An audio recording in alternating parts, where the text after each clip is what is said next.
Hey guys, what's going on? Welcome to the Backlog podcast number 55. And today we got a chance to sit down with Battle Athlete and talked about streaming, our favorite 90s Capcom games, what got him into the FGC. I hope you enjoy this episode. The original Street Fighter, I actually like the live action Street Fighter 2 movie. It's charming in all the wrong ways. Well, yeah, because that was Jean-Claude Van Damme when he was in full cocaine mode. Full cocaine mode? Oh yeah, dude. Yeah, you didn't know that? That was a big thing. I did not know that. Absolutely, dude. He was like big into the fucking cocaine in the 90s, man. Whoa. Jean-Claude? I didn't know. He was my hero for the longest time. But I'm not saying he shouldn't be. I'm just saying he did cocaine. I'm just saying, dude, there's a reason why you could do those splits, and it wasn't through training. You admire heroes, you don't have to be them. full sheer of will of the cocaine. According to JC, he doesn't remember working on that. He doesn't remember working on the Street Fighter 2 movie. Somebody in the chat just said, yeah, on TikTok they said. Of course, by the way, we are dual streaming here on Twitch and TikTok. So somebody in the chat you don't see, but on TikTok, Retro says JPCD, doesn't remember working on the movie, which is wild. I didn't know it was that bad. That sounds like some Stephen King type shit that he was going through. The saddest thing we'll never get is just a documentary on all the shenanigans that happened in 90s action movies, because I bet it was insane. I bet it was almost like a wrestling locker room, like just dumb shenanigans all the time, and just magic, just absolute magic. I've heard stories of like what is it, like Steven Seagal and Jean-Claude Van Damme and like all these like action stars at a party together, and like they tried to get Steven Seagal to fight each other, and like I don't know, it just sounds like a whole lot of drama. We got a dark side of wrestling. I need a dark side of 90s action movies. Like I'm guessing it was. Oh, it's oh man, it's so dark. It's just it's basically like doing cocaine constantly, just as you need that energy at all times. Well, full blown. Yeah. One thing I will say about the live action movie that's a change that I wish they just kept in all American adaptations of Street Fighter is taking the name Shadow Lu and just calling it Shadow Law. That sounds so much cooler. Shadow Law is such a better name. Shadow Law is a better name. Yeah. Shadow Lu sounds like you're about to go use the restroom and they have a bidet. I gotta go use the Shadow Lu. I gotta go use the Shadow Lu on me bum. It's just on the toilet. Damn you, Ed Bison! Just like a fucking bidet. Oh my god. Like, Shadow Law is such a cooler just name for an evil organization, and it's a crime that they never just took that from the American adaptation and ran with it. Yeah, I probably wanted to stay faithful or something. I think they actually had said something about that in... Wait, did they call it Shadow Law in the animated movie too? Yeah, they did. They called it Shadow Law in the Street Fighter 2 anime movie. It's just better. It's just a better name. Wait, they also replaced the soundtrack. Oh yeah, a lot of things. Yeah. It's it's kind of it's weird. We're gonna go over it when we do the retrospective, and we'll talk about all like the changes between. Not all of the changes, but we're gonna go over some of the changes between the regions in the US version to the UK version, and even the Japanese version. They all have like specific and sometimes strange choices in what they did. Like for example, in the US here we have like PG-13, right? But in Europe they have like 15, so like people from the age 15 and up can so it's like they can add like a slight bit more, I think, in like what they can allow.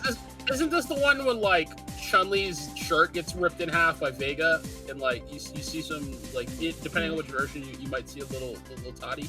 No, well that's like in the shower scene just before the fight. There's a shower scene, and there's 3 different versions, dude. There's like dude. There's like the original North American version, which was cut out like the boob and the butt scenes. Then there's a quote unquote fully uncensored uncut version on DVD in North America where they show like the butt and like part of the boobs or something like that. And then there's like the actual Blu-ray where they took the Japanese version, filled in the audio, and actually stitched it together, and you actually get the full uncut Japanese version where there's like just like all these crazies. There's like 3 different versions of the movie. Yeah. In America. Bam. So much effort just to get the movies back in. I respect it. Actually, so to give you like a little bit of perspective, from what I hear, so in the US version, we show Chun-Li's butt. Obviously, in the Japanese version, they show everything. Right. In the European version, they show Chun-Li's boobs, but not her butt.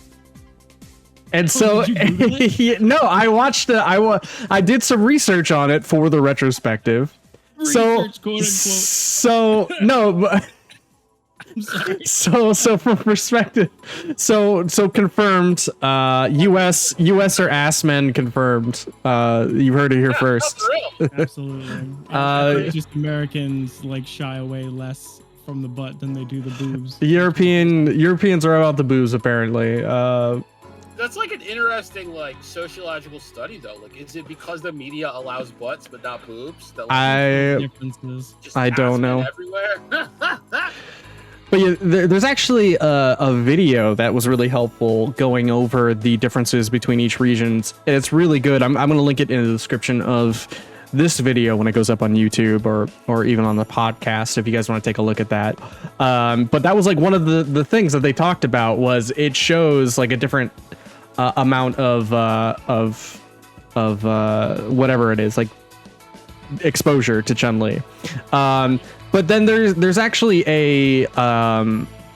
there's the Japanese version, which is crazy, but they have like longer cuts of everything. Like the movie's like I think 2 minutes longer, which is kind of weird. Exactly right. That's why the Blu-ray is the actual fully uncut version, because they actually had to redo the audio because there's like scenes where Ryu's walking down an alleyway. Yeah. Where they were afraid the pacing wouldn't retain your attention, so they cut that him walking down the alley like short, and they cut like this establishing shot short. Builds tension. There's a lot of as much as I love that movie, there's a lot of filler in the actual full-fledged movie of Street Fighter the animated movie.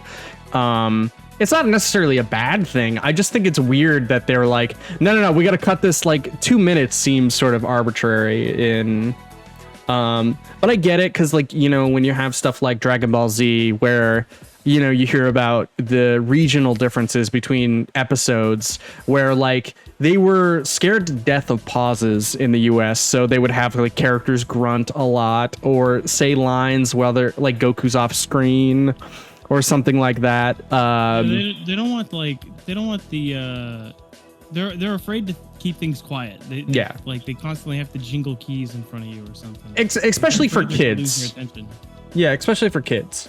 Like I think that was like specifically what they said in the US. They're like worried that kids won't have the attention span, even though children in Japan love Dragon Ball. So you're just insulting your US audience by, you know, saying those kinds of things or doing them. But they didn't really have much of one, to be honest. Anime was super niche in the 90s, man. Like outside of like random channels that you would catch like in the middle of the night, like the anime block on Sci-Fi Channel or something like that.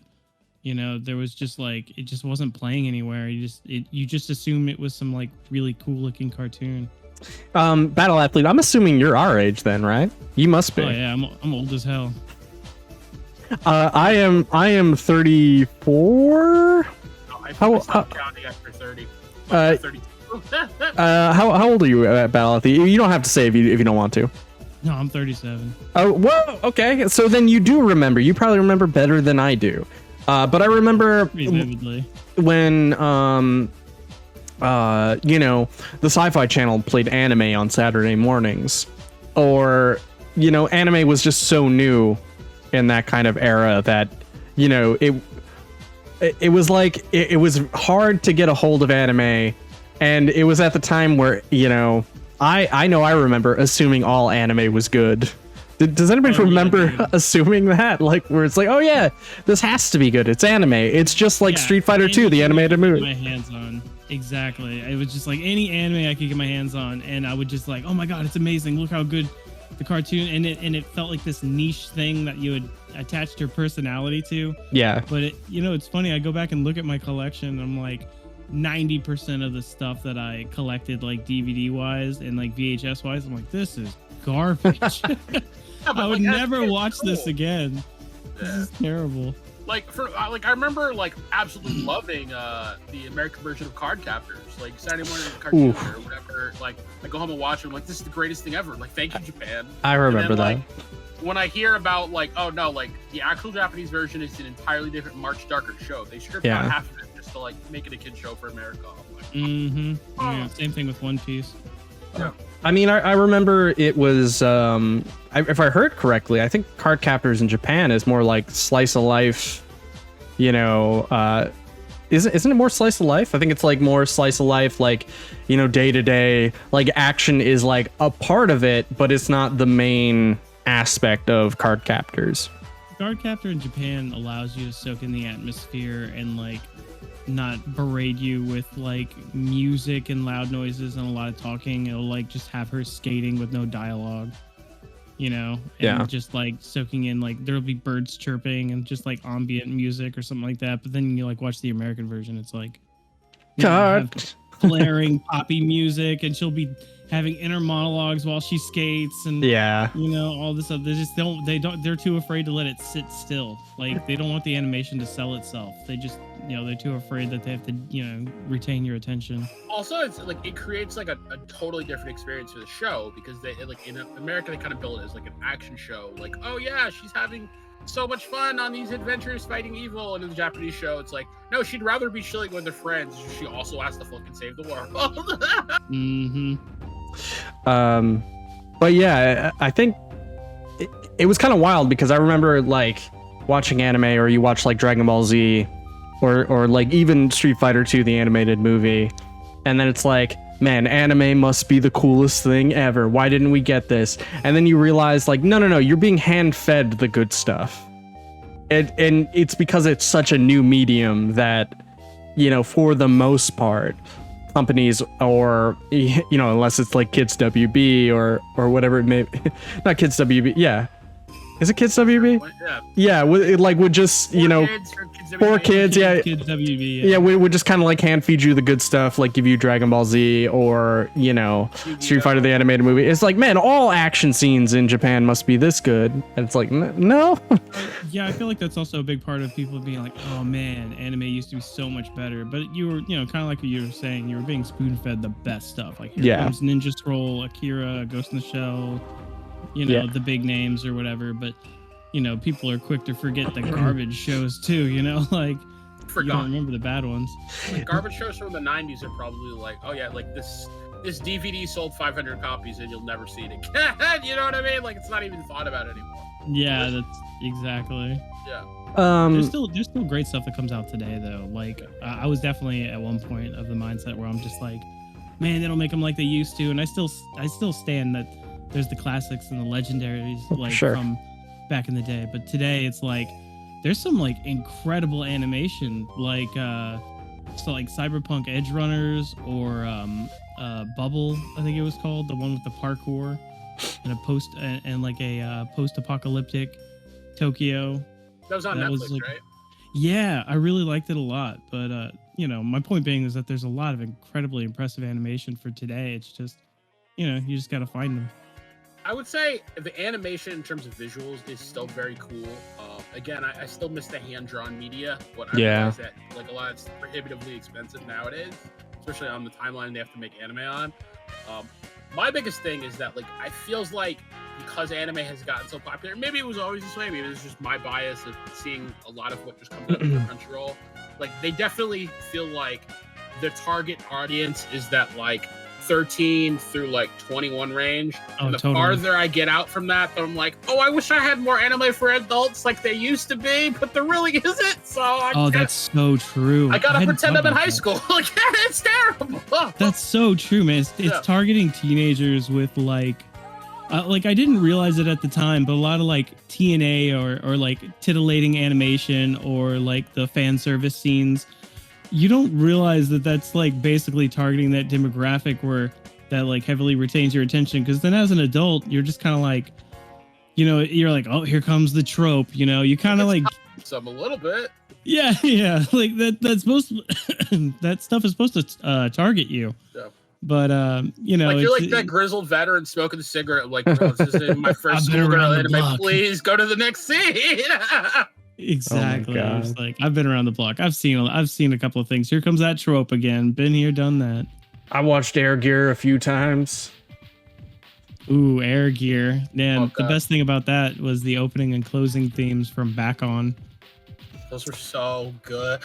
So that's another thing. I think it's really interesting how like culture and media overlaps, because like we had that brief like early 2000s period of like, I don't even know what to call it, but it was like neo hip hop or neo jazz was like the biggest influence in like Japanese music or culture. So we got like our Jet Set Radio Futures, our Air Gears, our like amazing like drum and bass soundtracks and stuff that was like that. And like that, like, I feel like culture completely died, and now it's just like we're trying to go back to that era. Like there's that new like Jet Set game that's coming out, which I hope is amazing. But it's just like, Bomb Rush Cyberpunk. Yeah, Bomb Rush Cyberpunk, which I'm super excited about. But like, I just every time I see something like that, it's like, bro, I just want a time machine to go back to 04, bro. Can I do that? Can we do that, please? Oh man, that's gonna be so good. Though. Like I watched like 30 minutes of gameplay of that, and I'm sold. At first I was being cynical and I was like, I don't know, I've seen a lot of quote unquote Jet Set Radio successor games coming out, but you know, they always end up coming out and they're like, they're okay, but it's not really the same. But this one actually looks like it's actually going to be the real deal. Lethal League Blaze, I'll give my money to anything Team Reptile does. Like, I love Lethal League, man. That game's so fun. I've never played it with another person, but boy, it's fun. It's a good game. Oh man, you get 4 people. If you get you and 3 other friends playing Lethal League, oh my god, dude, it is so fun. Oh yeah, absolutely. And I feel like it's like comforting when I'm like, oh yeah, Team Reptile's making it. It's gonna be fine. Because you do a great job. I don't know what it is. It just like when you have faith in a company. I've never had more faith in a company than, you know, Team Reptile, and especially when you see actually what they're making, it's like, you know, they get it. They understand what they're doing. They understand. 100%. And you know, Jet Set feels like it's one of those things where it's like so many people know about how good it is, but it never really got the wings I feel like it should have gotten in the United States. But those games are really fun, man. I remember like burning like CDs for my Dreamcast of Jet Set Radio. And that's how I experienced quite a bit, like how I got into fighting games, I would say heavily, was through my Dreamcast and being able to burn games to it. Oh man, that's part of the reason that supposedly killed the system or something like that. It was just too easy to like. Their encryption got cracked real quick. Yeah. Yeah, it's a shame, but also at the same time, it was like it allowed people to try out some games they probably wouldn't have. Well, I mean, to be, you know, fair, I'll say this: I was burning games for the Dreamcast well after it was dead. Well then yeah, that's kind of different too. Yeah, I mean, I wasn't like the kid in 1999 or, you know, 2000 his soft burning Dreamcast games. I wasn't that guy. Full black market. When I had my friend that did that. He would actually burn discs and then sell them to kids at high school. Dude, that's genius. It was hustle. That was a scumbag douchebag. He's like, hey, man, give me like 10 or 20 bucks and I'll give you like 5 Dreamcast games. You want Power Stone, buddy? I love it. Like he just opens his trench coat and he's got like CDs. That's exactly what it was. It's the only reason I actually have a disc copy of like Sonic Adventure 2 demo version where Sonic has his original shoes. It's because he burned me like a Sonic Adventure 2 disc. Oh. And it was just like the demo and I was like, oh, that's sick. So, see, a part of me like was hoping you'd say, like, he's a douchebag, but he's my douchebag, and he burned me those games. No, we weren't cool like that. He was a guy I knew. Okay. So when you say friend, you mean like that in very loose terms, like not a guy I knew. I said that for simplicity. Got you. Okay, all right, fair enough. Associate. Sure. I knew a guy. He sold me some burned game once. We don't talk anymore, but I appreciate the game. He sold it. Yeah. But no, I mean, like, man, the Dreamcast really, for 100%, the Dreamcast opened up my eyes to fighting games. And MVC2, baby. MVC2, I didn't know CVS2 was actually on that until like years later. I had originally owned it on the PS2, which is crazy when you think about how expensive that is now. Was it like $50, like over $50 now to buy like CVS2? Oh, dude, it's got to be way more than that. I don't know if you've seen retro prices. They have quadrupled. It's actually crazy. It honestly is so discouraging that I don't want to put money in someone's pocket that is doing that to people. And it hurts my feelings to say that.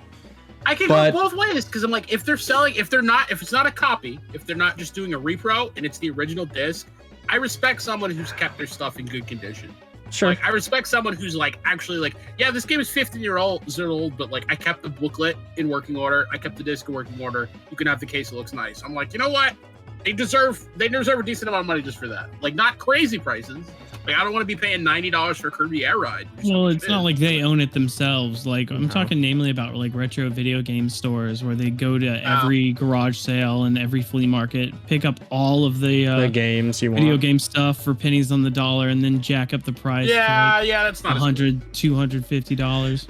Dude, I remember the first moment when I was like horrified by that is I went into used to live in Connecticut, and I went to this retro game store there, and it was like, oh yeah, it's Dreamcast. It was $50 like 3 months before. I went back, it was like $90 for a Dreamcast, and I'm like, bro, these things, like, how are you charging $90 for a Dreamcast? Like, it's to the point where now if I buy something, I'm like, I'm gonna buy the Japanese version of this Dreamcast. It's like $40. And then I'm gonna go, whatever. I'll make burn discs for it. I don't care. I'm not giving somebody like $100. Emulator. I've been hearing about those. The GDEMU. I think that's what they're called. Yes, and then somebody cloned that disk drive. So the thing is if it's a disk drive or if it's the optical emulator, whatever it is. It's not emulation technically, because it's just pulling the ROM off of through a I'm sorry. Instead of reading the information from the disk, it's reading it from something digitally. So, yeah, like, it's not emulating because you're using the actual hardware, but that's how it's getting the information it needs. Yeah, I mean, and obviously, like, for me, it's sort of like I would much rather do it that way than play it on like Red Dream or something like that, because then you have like. Are you talking about the thing where you can actually print out the ROM on something? Because I think I heard about that the other day, where like they were taking Mario ROMs and like printing them out on paper or something like that, and like hex or something. It was something insane where they were just like, yes, this is the game. It's just not in a CD anymore. No. So there's like I feel like an optical drive, like a disc reader, right? So you remove that, and in that disc drive you plug in a little chip that will read games off of micro SD card. Oh, cool. So as long as you have it in the correct file format, it will pull the game from it, and it will boot it up in real hardware like it was playing a real game. Everything's like already preloaded.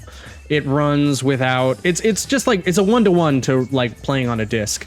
It's probably even faster actually, because it doesn't have to like actively read a disc to be able to like pull the information, which. And I feel like, go ahead. No. It's just that the problem with disc readers is that, well, first of all, it's old technology. And then, second of all, those games are now getting disc rot.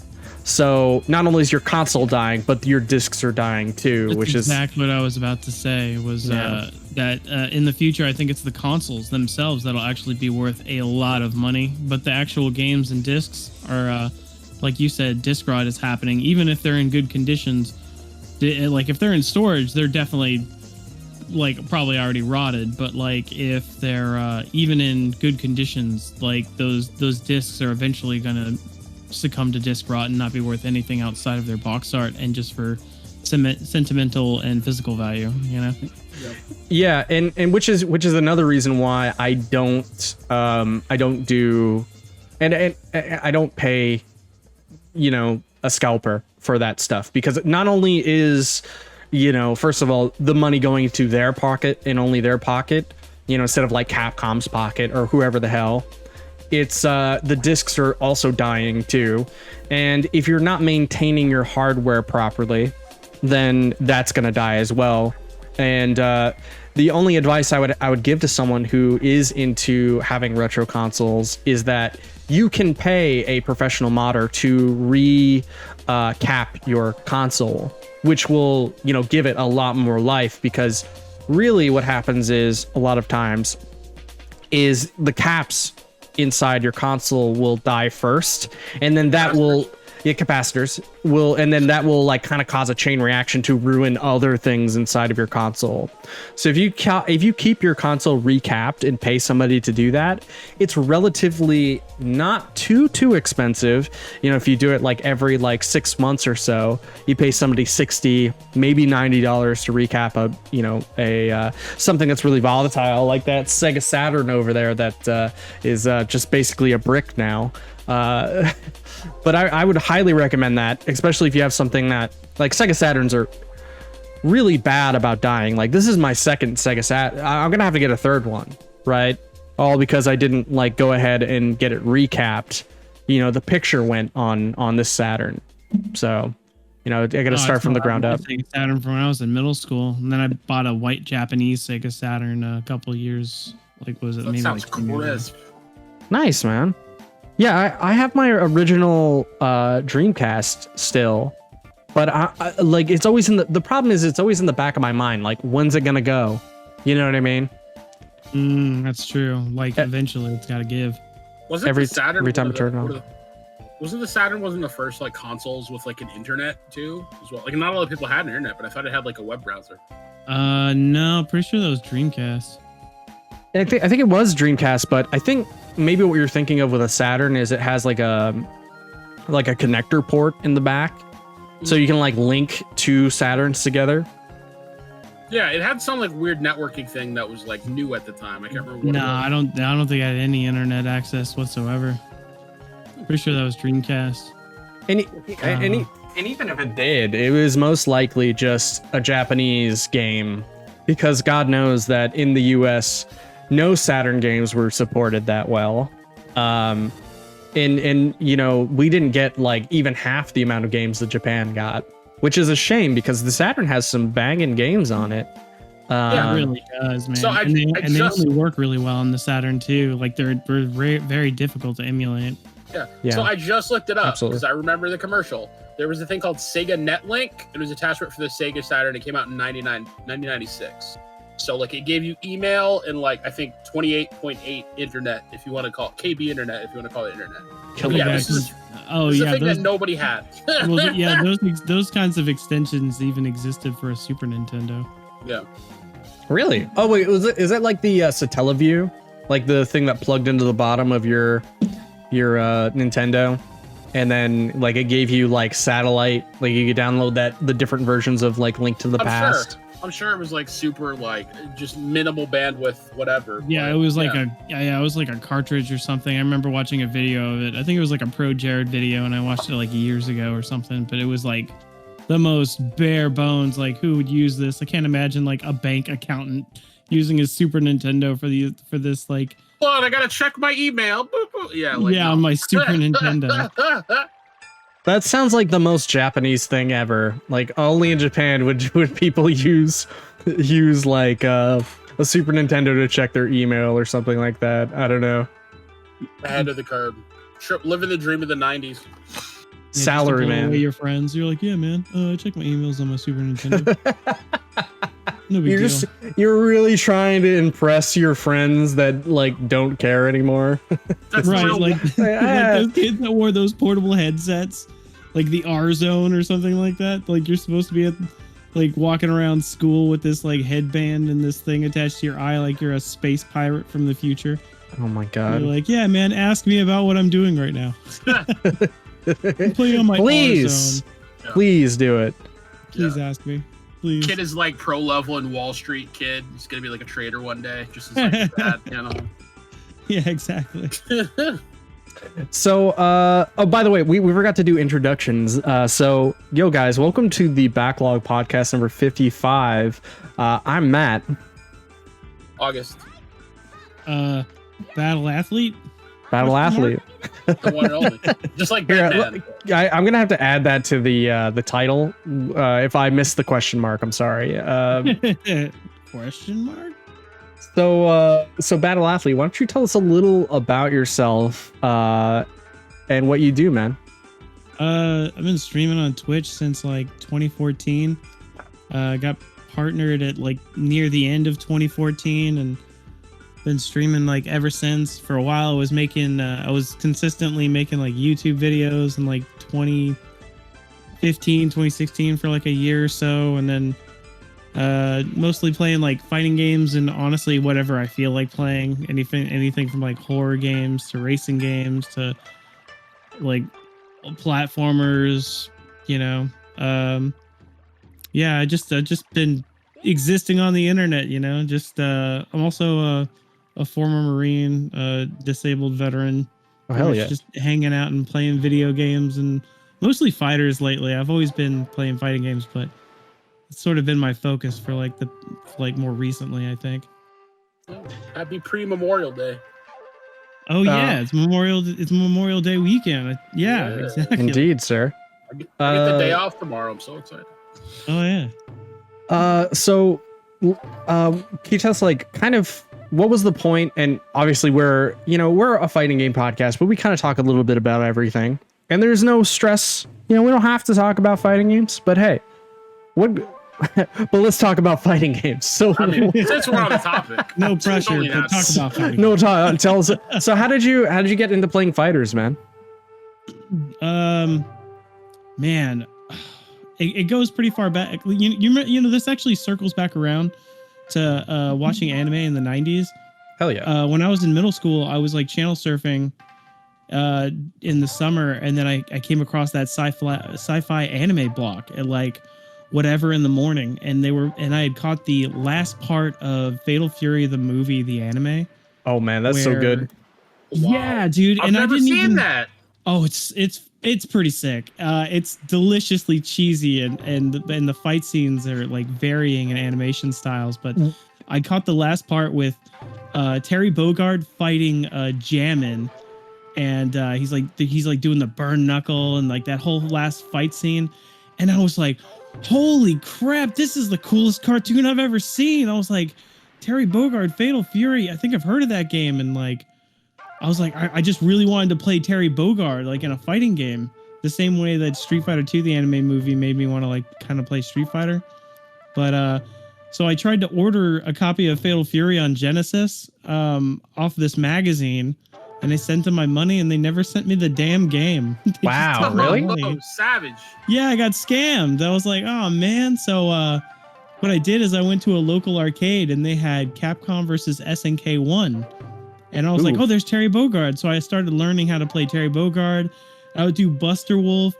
And every time I did Buster Wolf, it was hyped up in my head because I had seen the anime where he did like Hyper Knuckle and Burn Knuckle.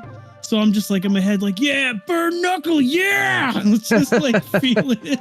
I'm like in the arcade, like just like feeling myself so hard from watching the anime. And then it kind of grew from there. I met some friends in high school that actually played competitively. So I stopped playing casually at that point because, they were playing serious, and you want to get some wins, and the best way to like force somebody to get better is have the friends around them be better as well, and that like lifts you up and forces you to get better. So yeah, next thing you know, I'm getting Marvel vs. Capcom 2 strategy guides, and I'm playing Marvel and Capcom vs. SNK and Guilty Gear, and then I started learning Tekken around Tekken 4, and yeah, man, it just started kind of going from there slowly but surely. I started branching out to more and more games, and then, then with the birth of like competitive fighting games online with like Street Fighter 4, like 10 years later, like it became like a big thing with online, you know, so much like everyone's playing and it got super competitive. And yeah, man, I got hooked from beyond that, man. For sure, man. I think for me, it was actually, I'll say this, it was CVS 2 that like brought me back into it. So I kind of relate to that, man. CVS CVS 2 is great. I don't know too much about CVS 1. CVS 1 is like, I missed different it. Beast. Is it? Very different beast. Yeah, it's a 4-button layout instead of 6. So like if you want to do crouching mid kick with Ryu, you have to do down back heavy, I think it is. Whoa. Or no, down forward heavy for mid kick. If you want to do a sweep like a crouching roundhouse, you got to do down back. Right. And yeah, so it's a little bit more technical, but it's got some of the most impressive presentation I've ever seen. Like they have stage intros and transitions, and like yeah, it's just a beautiful game. Yeah, man, I think like the one thing I do know about CVS 1, it is the most beautiful, like it is probably the best looking Capcom fighting game, or if it's not the best looking, it's one of them in terms of presentation. Oh yeah, for sure. Like yeah, just the music and the stage transitions alone. They have like one that looks like an Outrun video game, but then there's a car accident and then the fight is taking place on a burning freeway with like cars on fire in the background, and it's just incredible music. And yeah, I could gush about it for a while, but yeah, it's great. I think awesome. I've now hesitated like 2 times to not quote Terry Bogard when you were talking, because you said get serious and then you said burning. So I was like, I wanted to. So like the problem is with people like say burning, I just want to yell burning or burning. Get serious. And then it's yeah, pretty much. It's kind of I need to see help for it, but yeah, man. So that's really cool. So kind of like, when did sort of the love for fighting games and sort of like streaming, did it automatically meet head to head? And what kind of like inspired you to kind of bring these two worlds together and start streaming? Wow, you know what? That's like kind of that is actually kind of what happened. There's this channel. I don't think they really stream very much anymore, but they were Panda X Gaming, and they used to stream lobbies for Street Fighter 4. And people would just go in there and fight, and people would just like spectate, and it was like a big deal. It was like a decently sized channel, especially for the time, where everybody would just like hang out, and that would be the lobby to like go showcase your skills. And I was still new to Twitch. Like my friend had told me about it, and I had just like left my current job, and I was kind of just trying to figure out what I wanted to do, like job wise. Right. And then I popped on to Twitch because my friend told me about it, and I see this lobby, and I'm like, oh, let me hop in there. So I jump into this Street Fighter 4 lobby for Panda X Gaming, and I start playing my Ibuki, and I go on like a 10-12 win streak. Ooh. And yeah, I was surprisingly kicking some ass. I was like, wow, I'm doing really good. And the chat, it was great to see like feedback, and people were like, man, I can't tell if this Ibuki is really good or really trash. Yep.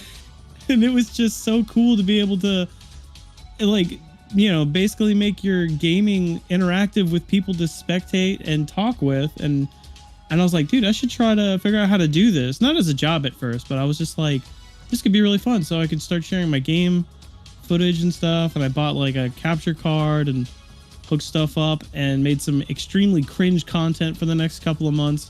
Hey, that I can't. We all do. We all do, buddy. Oh, it's so bad, dude. But yeah, then eventually I saw people that were doing it as a job, and I found myself more concerned with my number of followers and like trying to grow my channel and things like that. So that became my focus for like the next 10 months or so, before I finally got a lucky break and actually hit like a community and started getting some numbers, and then I got partnered, and then I kind of rolled with it, but like, man, that's getting started streaming is a whole other conversation. But Yeah, it was like rough beginnings, and I'm kind of glad too, because that means nobody got to watch me be extra cringe, you know?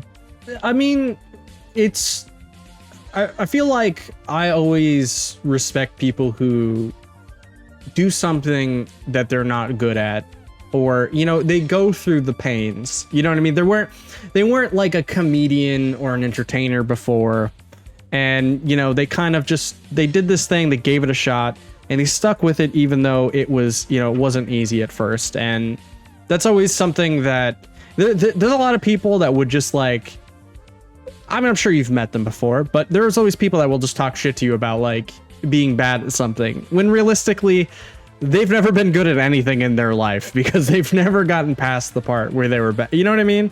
Like there's nothing wrong with being bad at anything. And I always respect to getting good, right?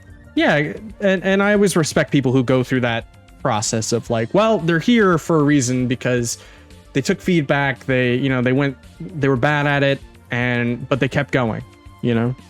Yeah, I feel like it's less of a skill thing when it comes to streaming, and it's more of like a behavioral thing that gets fine-tuned. Like, it's not like you streaming and being bad isn't really like the same thing as like, oh, I'm learning a new skill like carpenting, and you're gonna get better as you go, or like, you know, like a traditional skill. Like most of the people when they start streaming, man, how do I say this right? There's like this level of like egotism, narcissism, you're full of yourself, or you act like, you know, like it's a 10-minute YouTube video and you'll be yelling too much, or you'll be like kind of annoying. It's sort of like when you watch like, okay, it's sort of like how, you know, you used to watch annoying orange videos and they'd only be like 2-3 minutes long. Sure. And then imagine if you stretch that annoying orange to like a 4-8 hour stream.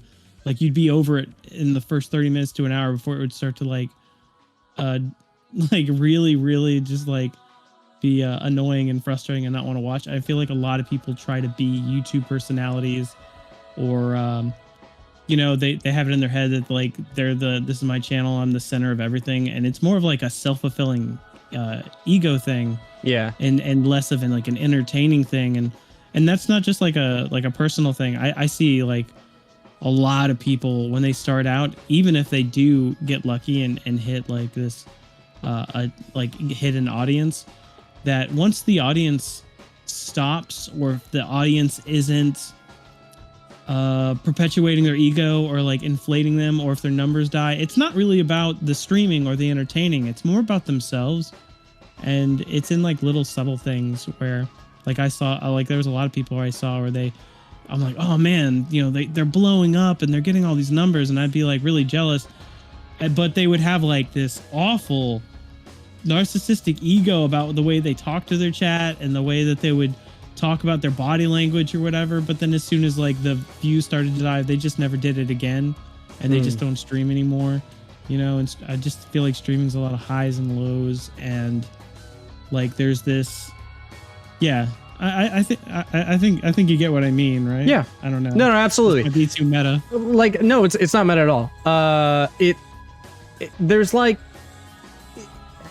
you have to do it because you love it and it's something you want to do is another part that I'm kind of hearing from it as well. Right, yeah. It's just like, it's like part of who you are. It's like you want to share your love with other people. You don't want it to be you don't want the love to be about you. You know what I mean?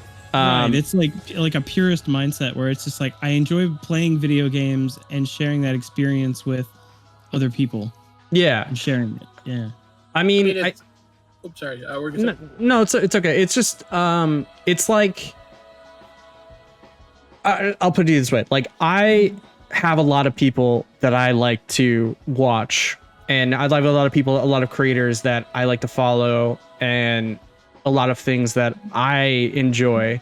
And I feel like those people do not get the attention that they deserve. Whereas like I watch other creators and 90% of it is that sort of that ego thing you talk about. And I don't get, like, I don't get it. Like, I feel like other people deserve that sort of attention more than they, does that make sense? Yeah, it does. But also it's sort of like the thing that does often get attention and numbers is controversy or being ugly. But you get those numbers, but it's also self-destructive, and the people that are following you don't really care about you. So it's like this, you have to realize what your priorities actually are. It's like, are you trying to like enjoy streaming and content and share that with other like-minded people and have like a nice audience, or are you trying to like go this route where you're just like controversy and anger, and it's like, oh yeah, you got like 300 viewers, but like everybody hates you and they're toxic, and it's like an awful community. You see that a lot on like really big streamer communities versus really small streamer communities, and there's definitely like there's a such thing as like quantity versus quantity, even in the streamer's audience or their fans or their community, because it's like, do you want to constantly be like having a preschool for a bunch of like toxic people in your chat all day, or do you want a chat that will self-police and focus on having fun together on whatever you guys are doing? Yeah, that's true too. Yeah, exactly. And it's I was just gonna say, I totally noticed what you guys are saying, because I think I kind of disagree with you in the fact that like I think regardless of what you're doing, I think kind of the showmanship is also kind of a skill and a craft, because you realize there are a lot of huge streamers out there that blew up before they kind of realized what good showmanship is, and sometimes like the kind of seedy undertones of their personality start coming through, and you're like, oh, this is really uncomfortable, and versus the other ones that can just be like stove-faced, keep it in, we're still doing a show, you know what I mean? Yeah, dude, self-control and self-reflection is a big name in the game, and that's why like down the line a lot of people that do YouTube or streaming, a lot of them struggle with they struggle with a lot of mental issues and dealing with like attaching your self-worth to numbers. Exactly. Your value of like, oh man, people don't watch me anymore. You're like, I feel like I'm a joke or this and that. But you have to like, you kind of have to get past that stuff and realize like numbers don't mean really much anything. Like I know people that'll have like well over 100 plus viewers, but they never get like support, and their community doesn't really care about them, or maybe they're just botting. Botting's pretty common too. Yeah. But I'll see people with only like 10, 20 viewers or something like that, but they have the coolest community, and that community supports them financially when they're in trouble, or there's like this genuine like wholesomeness about it, where it's not really about the numbers, and like a lot of people are like, oh, I need 300, I need like a couple hundred viewers for me to matter or be important, otherwise like it's just self-fulfilling garbage, where it's like, oh, you feel like you need numbers, what for? To like prove so you can like flex it to other people, or like if you're not building a relationship with your community, then like it's not gonna, it's just gonna be more toxic than either of you are really gonna want to it can be. Give me, I'll say two things here. Give me 10 people that I enjoy talking to over 100 people viewing me any day. You know what I mean? Because it's sort of like you get 10 people with a good conversation is more fulfilling than like, oh, well, 100 people are watching. Okay, cool. The homies is the homies. But like you really, really there's something more fulfilling about like having an honest conversation with 10 like really nice people. I would love that's like when we have Kamen Rider Club in my Discord. We watch Kamen Rider every Monday, and that is like one of my favorite things to do, because there's like 6 people in there, 6 like really solid people come in every Monday. They come in and chat just about the show, and is one of the most fun things ever. That's a good amount of people, man. That's a good amount of people. Yeah, I mean, and I guess the other thing too about, what you're saying about like the numbers thing is the problem is that everything about streaming tells you that numbers matters. Exactly. And I've fallen into this trap more times than not. And it's like it's sort of it's that literally everything tells you that numbers are the only thing that matters. But really it's more about just being yourself, doing what you enjoy doing. And like maybe, you could put on a maid outfit and entertain people. But is that really what you want to do? Like, dude, like at the end of the day, can you look at yourself in the mirror and be proud of what you've done? Like, I don't want to name any names, but there was a guy like 10 years ago, and he was like a Grand Theft Auto streamer. And I remember he had big views because he was trying to get partnered, and namely just trying to get that partnership. And he would do like really humiliate. He'd fart into his mic, and he would just like, just stuff that would just like, it got the views and everything. But then once he got his partnership, he's like, he wanted to do some other stuff, and then like nobody watched him, because he wasn't their clown anymore. Yeah. So then, he went from, it was like a lot of views. I can't remember the exact numbers, but it was really good. And then next thing you know, he's got like nobody's watching him, like nobody at all, and nobody supports him or sends him any money. And when they did send him money, it was like, be my clown, be my little dance monkey. Dance. Yeah, exactly that sort of crap. And it's like, well, okay, you got your partnership and all you accomplished, but now do you have your self-respect? Like I've done some goofy stuff too, but I've never really done anything that I would look back on and, I might cringe in like a funny way, but I'm never going to look back and go, oh no, like my self-respect.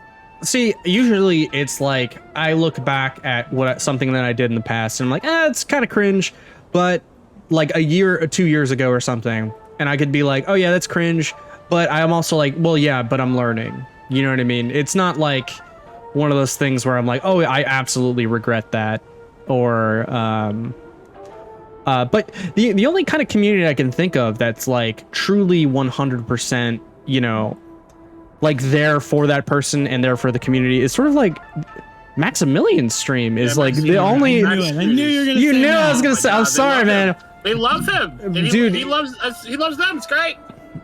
It has a very like sort of good balance of there's not too many people that have that sort of like that, at least I know, professionalism, but also like a sort of like a community around him that's like honest and sort of, you know what I mean? He doesn't have to do goofy shit, and when he does, it's just Max being him, what I mean? It's goofy shit his way. He's having fun. He's not just selling it to them. He's making something that both he enjoys and he knows his audience will enjoy. Sometimes he does sell stuff, but yeah. It's him being genuine and professional. Like, honestly, it's what you should aspire to be, because, like, I think people really underestimate how difficult it is to maintain professionalism and be genuine and also cool and laid back while playing fighting games.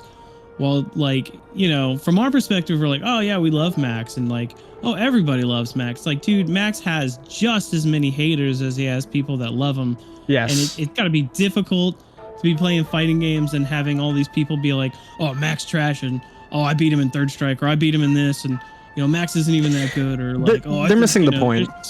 Yeah, exactly. And it can be difficult. My point being is that it can be difficult to maintain salt levels in fighting games of all things. Oh yeah, fighting games will bring out the ugliest side of anybody, and that's the thing that impresses me the most, is that he can still like lose or have a hard time and not let the salt get to him. Like that's kind of where I'm like, man, I really need to work on skill. that. Absolute skill. Yeah. To be fair, I still 100% get salty every time I play it, and not only that, but like recently, but not maybe like even a few months ago, I would let people come into the chat and bother me.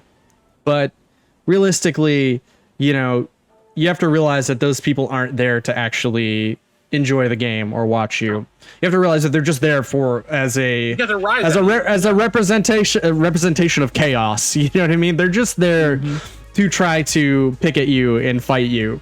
But I'm not gonna lie, when people do that, I just instantly ban them now. So of course, I think a lot of people think, oh no, that's a viewer, and I don't want to ban a viewer unless I have to. And I used to think like that, but it's like they're not worth keeping around. They're toxic.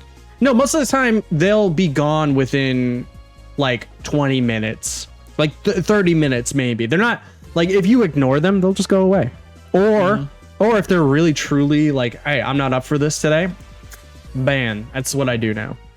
Yeah, I just have a mod ban them, and I don't even acknowledge their existence. And if they come back, I just don't. Yeah, it's like, not worth no it. attention. It's like feeding ducks. You give them some bread, they're all gonna gather around. Look, I don't like. Oh, so here's the other thing I want to differentiate, because there are certain communities that they give their mods like free reign. Like, hey, you don't like this? If the mod doesn't like the guy, go ahead and ban them. You know what I mean?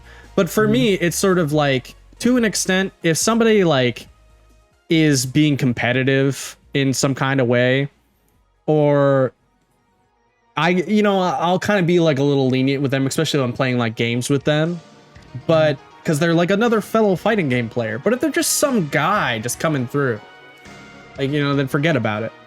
Yeah, it's more of like a personal thing. It's not so much being trolled, but like the game will get to me or something like that. Like I've definitely done some things that I regret saying, and like there was someone I was playing in my chat a long time ago, and I was Blaze Blue cross tag or something like that, and I got crossed up with I crossed him up, but his auto combo corrected. Oh. Like he whiffed the first normal and auto corrected to the other side, and I got hit and lost. And I got so salty, and I said some like really mean stuff. Yeah. That I wish I hadn't have said, and I'm just like, man, I really wish I had more self-control, and like, because I really hurt that dude's feelings, because he really enjoyed my stream, and I don't remember exactly what I said, but it was very mean and salty, and like he still comes around every once in a while, but I was like, man, dude, that was so. That's like one of. So in terms of like salt and like pressure moments getting to people, that's something I find really funny in like pro players who try to make the jump into streaming. Oh my god, can they not contain it most of the time? No, they can't, dude. That's what I'm telling you, man. Man, it's a skill. It just comes flowing out, and it's like, damn, just a damn burst, and it's like, oh yeah, he needs like 10 minutes to cool down. I'm gonna leave the stream for like 15 minutes. Yeah, dude, I have analyzed this so much, and the biggest problem is that streaming requires you to think out loud, and when you're thinking headspace is negative, is filled with the most toxic, angry garbage that just starts spewing out of your mouth. You're like, it's so funny watching pro players that don't like have that self-control just switch over, because you're just like, the wildest things come out of their mouth, and it's like, yo, is this guy trying to get a band speed run? It goes back to, if you don't have anything nice to say, don't say anything at all. So that just ends up being like a no commentary stream. For real, bro. You don't even know, like, oh my god, like I've had like games with like, I played against Juicebox during the last beta. And man, he beat my ass. Like I know Juicebox. Okay, so I played with him against Guile again. So like, first of all, Juicebox is a wizard in terms of fighting. I know you know this. He's amazing. There's an honorary PhD in fighting games. His Abel in Street Fighter 4 was legendary. Absolutely. That's where I kind of started following him, right? And and so when I played him in the third beta, he broke down the matchup. I had no idea the Luke Guile matchup. I was playing Guile. And man, he was able to outzone me with Luke to an extent. But the problem is you have 2 games. You've got 2 games to figure out the zoning process between Luke and Guile. And Juicebox already knows. He's like already on that page. So it's literally you just trying to decipher the puzzle that is like Juicebox's knowledge. And like basically he's like a mile ahead of you. I'm still salty about how bad he beat me. I know, that's the thing. But you know what I say to myself when that happened? I was like, damn, I gotta play him more, because you know that's exactly what you need in terms of like playing someone, is you need somebody who knows what's going on, who knows like what you're doing wrong, what you could do better. Yeah, because they're willing to articulate it. Yeah, and he can articulate it and be like, all right, so I didn't realize this, but that's a 50-50 matchup from what he had said, or at least I believe that's what he said. It's like a 50-50 matchup because they have like the same zoning ability. But yeah, that like I'm attracted to that, where I'm like, okay, he beat my ass. Yes, I'm salty, but then that's sort of the torch where I'm like, all right, I need to go that way. That's, but I do also, I get salty all the time, but yeah, it's definitely so difficult not to vocalize that. Stream? on stream. Yeah, I don't ever tear people down. I'll say that, but I do have like a mean mug, like I'm pissed off look. I'll say that for free. Angry now. The Puka angry now. Yeah, like, might as well. Yeah. So we kind of we kind of like went over a little bit like what got you into streaming, but to continue this interview here, what made you choose the name Battle Athlete, and does it have like any kind of special meaning behind it? It does, actually. Like when I was in the Marines, I needed to I think it was to come up with an email or something, and I was really into this anime called Battle Athletes, which is basically like this all females like Olympics, but it's like in the future, and they're training for basically like the space Olympics where they like run really fast and jump really high, and I was just like a big fan of that, and I even have a tattoo of it on my left bicep. And I was in the Marines and I played a lot of fighting games, and I was thinking like, you know, Battle Athlete, someone that's training in battle or something, you know, like basically a version of that. So it was like the 90s anime Battle Athletes, and I was thinking, you know, an athlete, like someone that's basically training to fight. And then when gamer tags became a thing for like Xbox 360 on Xbox Live and stuff, and I needed a tag, and I was like, oh, Battle Athlete. And then that just became my alias for everything.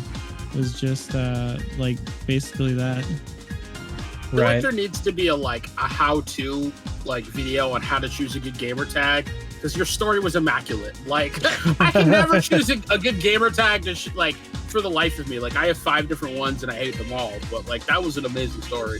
Oh, thanks. It's like, hey, so where'd you come up with the name Pickle Doug? Oh, you're like, I don't know. I just thought it was a funny name. Yeah, I just laughed at it. Bro. That was amazing. Have you seen that episode of Rick and Morty? Like that's the other reason. Yeah, my name is Pickle Doug because I like Pickle Rick and my name is Doug. Yeah, that's how it works for me. So your version is way better.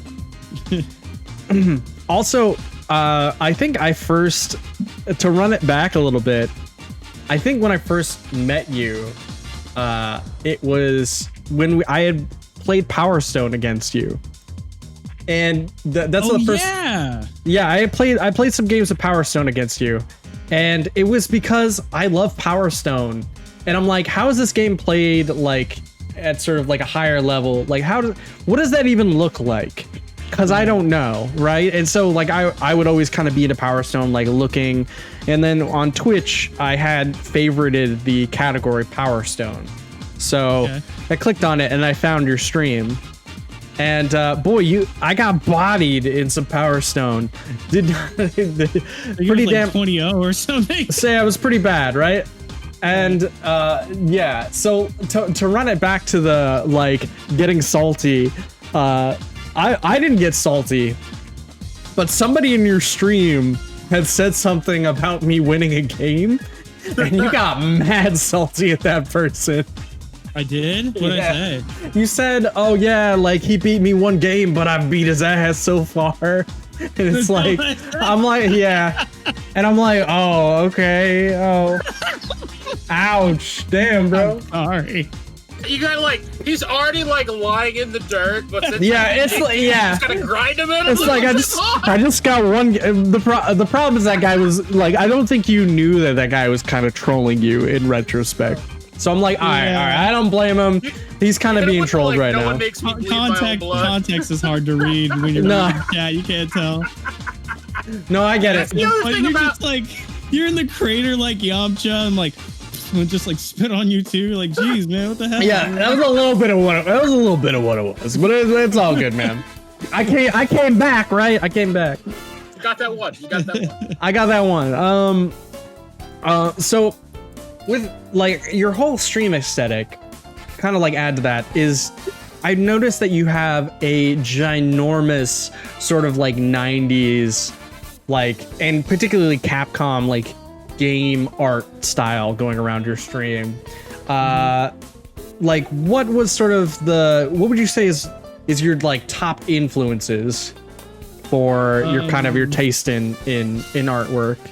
So around 2017, pretty much just like I wanted to completely rebrand my channel with like my own original character, and like aesthetic and stuff. And I had already gone for like a synthwave, like 80s kind of vibe with like the channel layout and like font and some other stuff. But I kind of wanted to shift over to having my own character for like emotes and stuff, because I got to that point where I didn't want my stream to be about me, you know, and kind of going back to what I was saying about egos and stuff. Like when you start out, it's all about you, and you have like emotes of your face and emotes of like you, and it's just like it's all about yourself. And I was like, I don't really want it to be about me anymore. I want it to be like I want it to be about a character that represents like the brand, and you know, have like my own designs. And so in 2017 I reached out to Angry D Sloogie.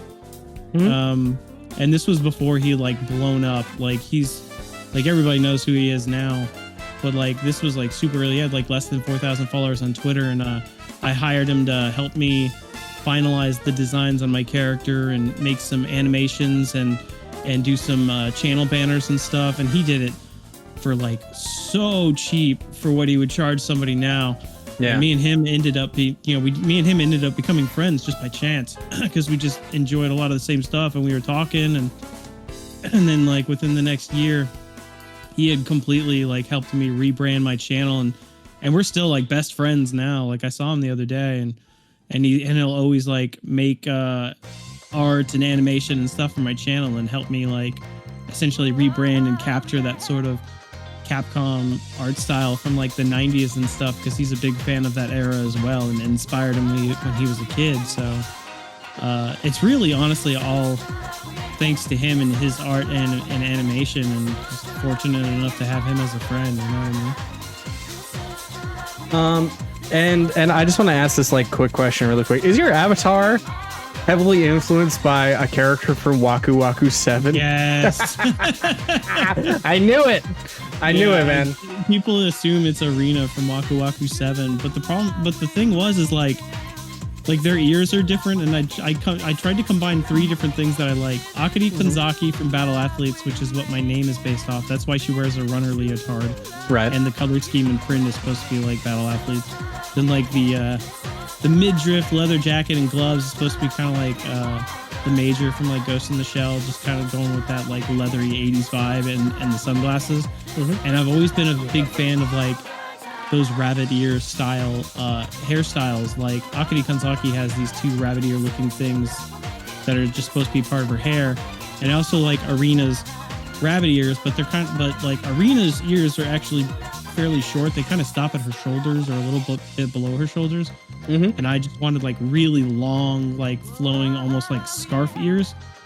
But at the end of the day, like the silhouette is still like really similar to Arena. So everyone's like, oh, it's just Arena. Because when you look up Arena, a lot of people in fan art for Arena give her like really huge ears, kind of like the way I draw my character. But if you go to the actual game, she has kind of like straight rabbit ears that kind of stop at her shoulders. But people take a lot of liberties with the design for fan art. So, but I'm at the point where I don't even argue it anymore. They're like, oh, you basically just ripped off Arena. I'm like, sure, whatever. hey man, like that's why I gotta ask, because it's like when I see her, the first thing that comes to mind is Waku Waku 7. But in my mind, I'm like, how many people know about Waku Waku 7? Apparently more than I think. You know what I mean? Apparently more. Trust me, I thought the same thing, but Twitter lets me know all the time. Oh, right. Okay. All right. Fair enough. Yeah. Always kind of like, looks like Arena. Oh, that's a really cool picture of Arena. And I'm just like, oh my God.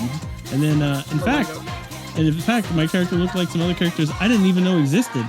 Apparently, she looks more exactly like this character from a game called Newman Athletics. Kids are sick. Never heard of that. Yeah, it looks just like her. With like the running outfit and the jacket and the hair. I'm like, holy crap, it looks just like her, but I didn't even know she existed. Maybe they ripped you off. Yeah, they used a time machine to go to like back from the Super Nintendo Neo Geo era. Oh shit, that far back? Yeah, dude, it's like an old game. It had a sequel. Go look those up. Here, yeah. If you looked it up, the character's name is Shannon. If you type in like Newman Athletics or Mock Breakers.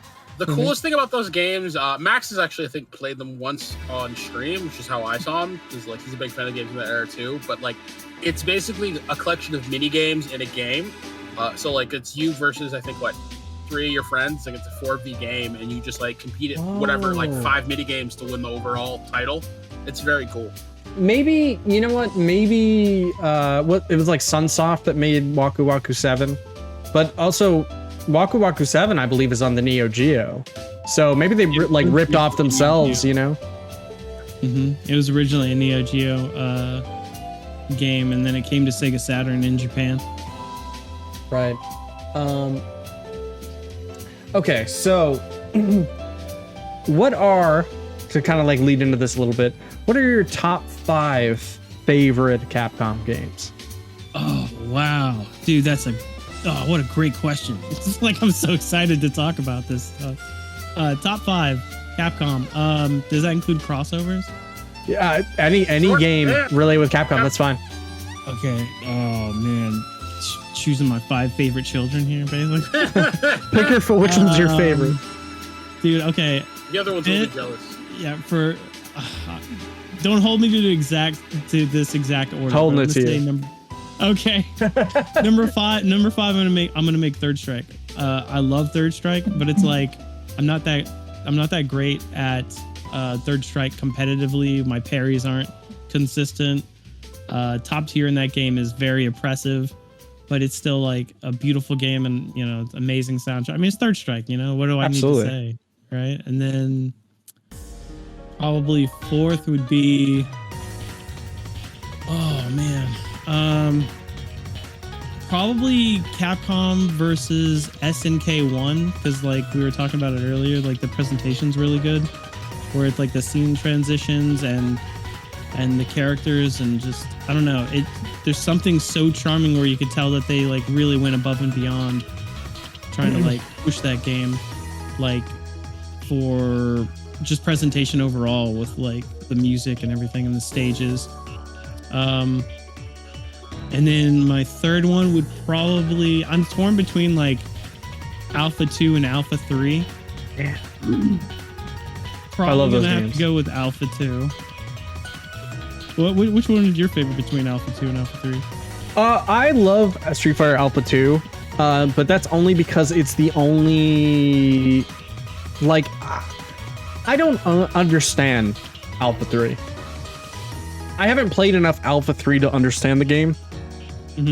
There was a moment in time where, so I had a emulation machine in my household, and so I built, I bought a bare bones arcade cabinet that had no machine inside it. I think it was like a Top Golf arcade cab. Yeah, like a gutless cab. Yeah, it didn't even have like a CRT in it.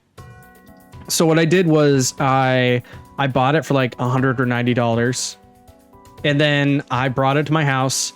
I fixed it up, and then I basically installed a Lenovo ThinkStation or something like that inside of it, and then I basically built an emulation machine around that. So in that I had like multiple games. So I would have people come over and we would have like tournaments of games. So we play like Alpha 2 on like a Friday night or Saturday night. People would like be drinking.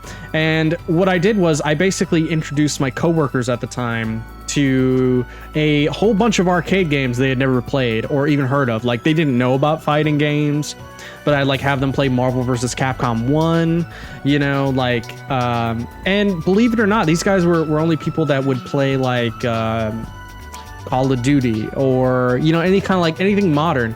And right. You know what happened? They fell in love with fighting games, which is awesome. Yeah, it got them hooked, right? Yeah, so one of the games that I kind of got them into was Alpha 2 because I was like, you know what? I really want to play Alpha 2. Alpha 2 seems like a great game, and I want to learn how to play it. So yeah, great fundamentals. Yeah, I picked it up. I started learning how to play it, and so Alpha 2 is the only game I've ever really delved into because of how much the community has always said, hey, you know what? Alpha 2, not Alpha 3, Alpha 2. Alpha 3 is okay, but Alpha 2 is better. And I think it's because I was always much more of a, because we in August are from the East Coast. We've always been into like NLBC, And like, so that kind of goes into Too Old, Too Furious, and like with things like people like Nerd Josh, Spooky, and like all those people that Arturo, they're from that community. So I would watch Alpha 2 tournaments, and so I'm like, okay, Alpha 2 is the game. That's the best. That's the best Street Fighter Alpha game. So for me, it's 100% Alpha 2. Yeah, I mean, yeah, even with that history, Alpha 3's got a lot of Vism combos that can be super busted and difficult to deal with. And if you don't learn your Vism combos, you're going to be in pretty bad shape, you know. And whereas Alpha 2, there's still some Vism shenanigans, but it's not nearly as bad. And it's definitely more fundamental based. Well, not only that, but like you don't have to have like I don't have to give a history lesson on each like V-ism or ism to like be able to play the game. I can just be like, all right, this is the game, here you go, figure it out. And then, you know, you only have like one mechanic to worry about. Whereas like with Alpha 3, there's like 3 different style selects, and you know, I would have to sit there and like learn about each one.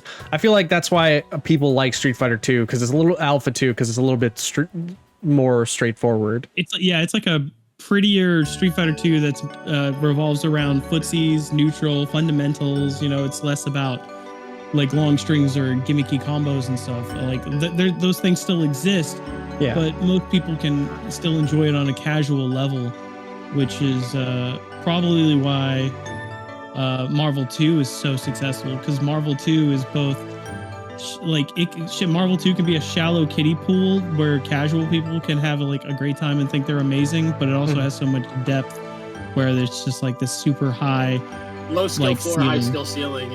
Exactly, that's basically what I'm trying to say. See, for me is I don't like Marvel 2 as much as Marvel 1, because like let's say you take out like Red Venom and all of those characters, I think it's a good game, whereas like it feels like Marvel 2 is so top tier that like you only see so many of the same characters over and over and over again. I kind of prefer the small cat. That's just me, and I maybe I'm biased here because I started with Marvel 1, you know, on the Dreamcast.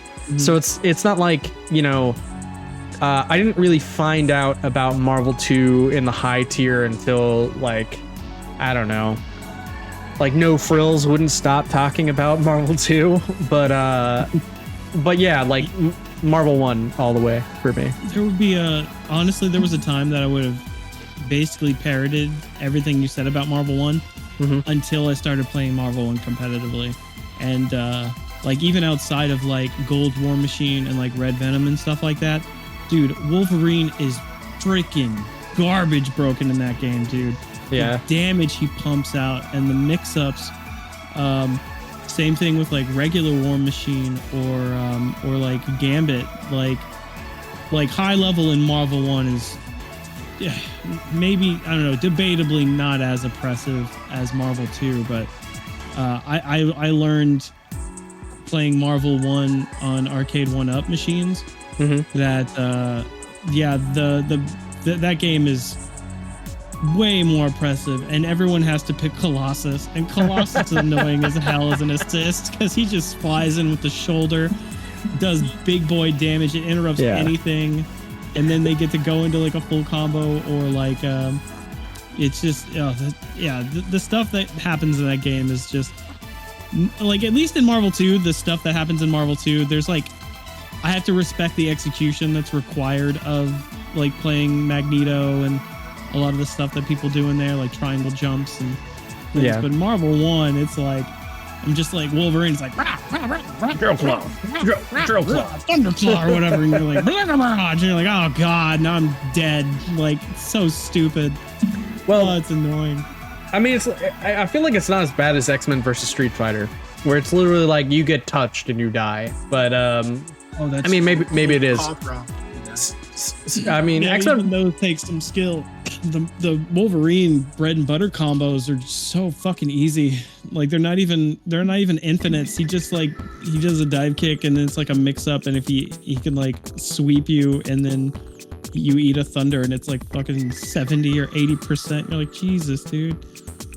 I also liked X-Men v Street Fighter because I could pick my two favorite characters. I could pick Ken and I could pick Cyclops. And then I can pick those two together. Yeah. Game balance Cyclops is good. Back then. Games weren't actually balanced. You just hoped they were when you shipped them. And there was no updates after. They were at one point before people broke them.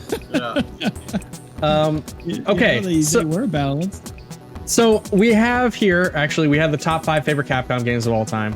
We had Third Strike, CVS1, Alpha 2, and we got sidetracked hard on after that. Sorry, that was it's totally all good. So what's number 1 and number 2? It was a commercial break. We had to come back. It's all good. Does Puzzle Fighter count as a fighting game? I think it's favorite Capcom games of all time. So yeah, it doesn't have to be fighting games, by the way. Yeah, Resident Evil. Yeah. Okay, that changes things. It does. Okay. You can change the list over if you want. If you want to start from the beginning. Okay, yeah, I'm sorry. All right, I'll make it quick. So the 5th one, I'm gonna say Azura's Wrath. Wow, really? Yes, I really. Even with the DLC ending. The Street Fighter DLC is some of the best DLC that's ever been made. Have you ever seen the Street Fighter DLC for Azura's Wrath? Yes. Oh, it's so good. Yeah, it's cool, but I mean.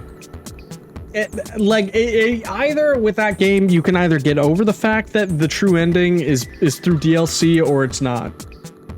Yeah, and the thing I have my own theories about that is that I don't think it was originally supposed to pan out like that. I think originally they were probably expecting a second game, but then they realized they weren't going to get a second game. They made a DLC instead. Game has fantastic presentation, but and it honestly the combat could be a little bit better in my personal opinion. But look, it's not Devil May Cry, so that's true. Honestly, you know what it is? It also could be the fact that I played it more recently, so it's more fresh in my mind. Fair enough. That's what it is. You know, because I played it more recently. I'm like, man, this is so good. I would still put Third Strike in there, so I'd probably say like Third Strike is like 4th. You know? Okay. Third would still be Alpha 2. Okay. Man, there's so many good games. Dang, how do you choose? You know? There's so many good ones. Yeah, I mean, it's funny because most of it does go back to fighting games, but I'm gonna say Devil May Cry 1. Ooh.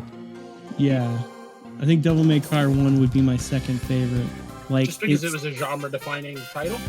Yeah, because it still felt like Resident Evil, but it was action-based. Like, it was definitely trying to give you horror vibes as you walked around the creepy castle. But then, like, when something actually showed up, it was just like the rock music cued in, and like, just, I don't know, there was something very special and unique about the first game that I wouldn't say less about the other ones, just that Devil May Cry 1 had such a unique vibe and presentation from the other ones that just really stood out. It really felt like a Resident Evil action game, you know? Yeah. Kind of hard to describe. No, I know what you mean. I remember playing, I started with Devil May Cry 1, and for sure, like, it definitely had some horror elements to it, but also there's like, it's kind of a cool balance because it's like, yeah, you're scared, but then it makes you feel like a complete badass too. So it's like, yeah, I'm scared of these people, but I can beat them up, so we're cool. Yeah, exactly. Because when you weren't in a fight, it was like this ambiance and this like creepy horror vibe of like walking around this castle, and then it's like spooky ghost shows up, and you're like, I don't care, I got my giant sword and guns. Dante's literally like, I would be scared if I weren't such a badass. Yeah, exactly. Right. You're like, oh, I would be scared, except for I'm a demon hunter or whatever. Right. Yeah. And then Devil May Cry 2 happened, and that's just a complete horror game. You know, it's all very scary. What they did. Number 1. Oh man. Dude, I don't know. Like, this is a difficult list, but I want to say Marvel vs. Capcom 2, and like I'm torn between Marvel 2 and like Puzzle Fighter as my number 1, because I really, really love Puzzle Fighter like a lot, but I feel like Marvel 2 is the GOAT, man. I just feel like that's like, you know, the greatest. So talk up Puzzle Fighter for things. I feel like everyone understands the Marvel level, but what's so special about Puzzle Fighter to you? Puzzle Fighter, like, is there like a really unique kind of special game to me, because it's like it has the same fighting game elements, but done into a puzzle game, which I don't even know how that translates. But when you play that game competitively, it's like, man, like I'm struggling to find the words, but it's basically like you have, it's, you know, the same way you'd have like Tetris or columns or something like that, except for you're just putting colors together in the form of blocks, and then when you destroy them, you send them over to the other side, and you're trying to like fill up your opponent's his section. But the thing is that it's not just about like your own personal struggle to like make everything fit nice and then send it over. You also have to pay attention to them and see what they're doing.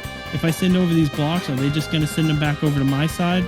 Are they working on something? How full is theirs? So it's, you still have the reads where it's like, oh, he's building a block over here. Should I send over my blocks now to try to block him from being able to send those to me? Or is he just going to send it back when the diamond shows up? And there's like a whole lot of element of going as fast as possible and juggling these different colors and building up blocks while also making sure you don't get filled up yourself. And I've always been really good at it, but it wasn't until like I think the past year or two I started playing it competitively on Arcade 1-Up, because on Arcade 1-Up I'm ranked number 2 on the leaderboards.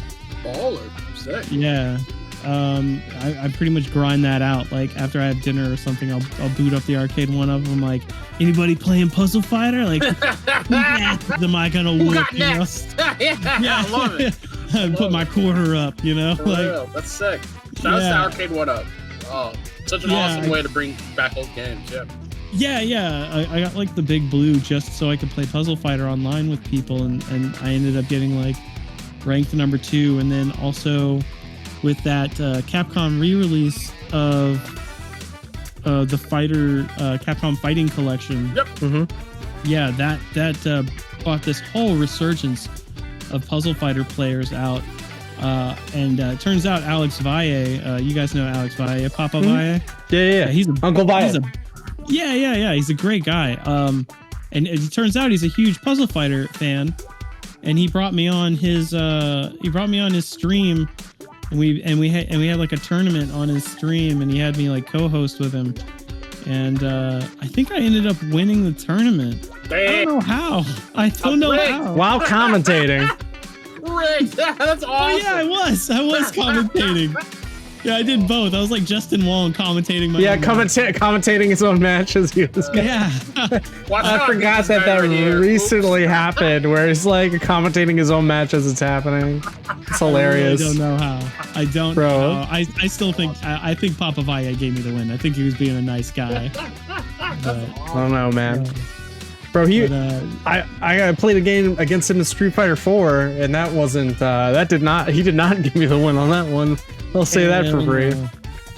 He's not one to give wins, so maybe it's just me in my own head. Like Valle is not one to give something up. No. So I must have gotten incredible. I think. Oh, you know what he said? I think he said he made a mistake and flipped when he should have flopped on like one of the pieces right when it mattered or something like that. But yeah, there was a lot of Puzzle Fighter tournaments going on, and I also won. There's this other Twitch channel.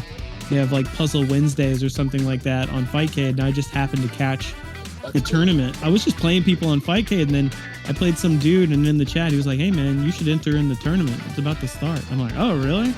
All right." And I entered it, and I won. And I was like, "Holy crap, dude! It was so close." Look, man, like, I'm gonna go ahead and say it. I think Puzzle Fighter should be your number 1. I'm just gonna say this right now.